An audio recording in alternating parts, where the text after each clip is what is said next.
আসসালামু আলাইকুম। Welcome to our new channel TSP total solution plus. আশা করি আল্লাহর অশেষ রহমতে তোমরা সকলেই খুব ভালো আছো। আজ আমরা সমাধান করতে চলেছি নবম শ্রেণীর বাংলা বইয়ের 6.1.5 জীবনের সঙ্গে কবিতা সম্পর্ক খুঁজি। চলো শুরু করা যাক।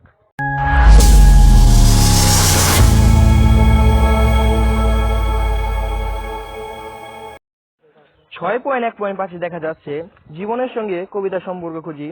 100 থেকে 150 ওয়ার্ড শব্দের মধ্যে নিচে সব প্রশ্নগুলো উত্তর লেখো। এরপর সহপাঠীর সঙ্গে আলোচনা করো এবং প্রয়োজনে তোমার উত্তর সংশোধন করো। আমরা এখন 1, 2, 3 ও 4 নম্বর প্রশ্নের সমাধান করব।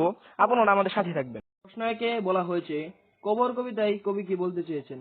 কবর কবিতায় কবি বলতে চেয়েছেন মানুষ চিরদিন বেঁচে থাকে না, মানুষ মরণশীল, একদিন সবাইকে এই পৃথিবী ছেড়ে চলে যেতে হবে। কবর কবিতায়ও কবিও তার স্বজনদের হারিয়েছেন। প্রথমে তিনি তার স্ত্রীকে হারিয়েছেন। স্ত্রীকে হারানোর ব্যথা কাটতে না কাটতেই তার আদরের পুত্র হারাতে হয়েছে। সন্তানের পরই তাকে তার পুত্রবধূকে হারাতে হয়েছে। তিনি কখনোই ভাবতে পারেননি যে তার স্ত্রী, পুত্র, পুত্রবধূ তাকে ছেড়ে চিরদিনের জন্য চলে যাবে। কবরের পাশে দাঁড়িয়ে সেই দাদু তার নাতিকে বলে, সৃষ্টিকর্তা যাতে তার দাদি, মা, বাবাকে জান্নাত নসিব করেন। এখন প্রশ্ন 2 এ বলা হয়েছে, যেখানে যাহারে জড়াইয়া ধরেছি সেই চলে গেছে ছাড়ি। কথাটি দ্বারা কবি কি বুঝাতে চেয়েছেন?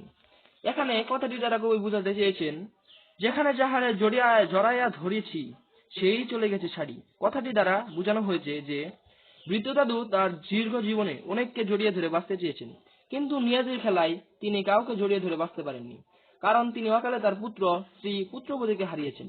বৃদ্ধ দাদু যাদেরকে জড়িয়ে ধরে বাঁচতে চেয়েছেন তারাই তার আগে পরবরে চলে গিয়েছে। এক বৃদ্ধ দাদু এক সময় বুঝতে পেরেছিলেন তার পরবর্তী সময়টুকু একাকিত্বেই কাটিয়ে দিতে হবে।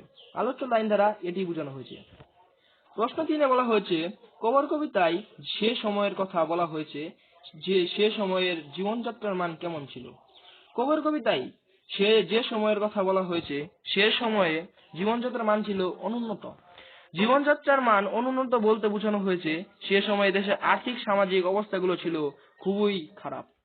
সে সময় 6 পয়সায় তরমুজ পাওয়া যেত, সে সময় 1.5 পয়সায় তামাক পাওয়া যেত। যানবাহনের ব্যবস্থা ছিল খুবই খারাপ। মানুষ আধুনিক যন্ত্রের বদলে কোদাল দিয়ে মাটি কাটতো। সে সময় চিকিৎসা ব্যবস্থা ছিল খুবই অনুন্নত। সব মানুষ কৃষিকাজে পারদর্শী ছিল। শিক্ষা ব্যবস্থা ছিল খুবই অনুন্নত। তাই বলা যায় সে সময় জীবনযাত্রার মান ছিল খুবই শোচনীয়। এখন প্রশ্ন 4 এ বলা হয়েছে, তোমাকে কষ্ট দিয়েছে এমন একটি মৃত্যু শোকের কথা সংক্ষেপে নিজের ভাষায় লেখো। এখানে তোমরা চাইলে তোমাদের নিজের মৃত্যু শোকের, নিজের পরিবারের মৃত্যু শোকের কথাও তুলে ধরতে পারো। এখানে আমি আমার নিজের ভাষায় লিখেছি, আমাকে কষ্ট দিয়েছে এমন একটি মৃত্যু শোক ঘটেছিল 2 বছর আগে। আমার এক বৃদ্ধ দাদি তার দাদা, মা, বাবাকে জড়িয়ে ধরে বাঁচতে চেয়েছিলেন, কিন্তু দীর্ঘ 1 বছর আগে আমার দাদা ও 6 মাস পরে আমার মা মারা গিয়েছিল। তারপর একমাত্র আমার বাবাই আমার দাদির একমাত্র ভরসা ছিল, কিন্তু কত মাসে আমার বাবাও মারা যায়। এখন আমার দাদিকে একাই তার জীবন পরিচালনা করতে হচ্ছে। আমার সেই দাদির কথা মনে পড়লে আমার কান্না ভেসে ওঠে। সো গাইস, এটি ছিল আমাদের আজকের 4টি প্রশ্ন।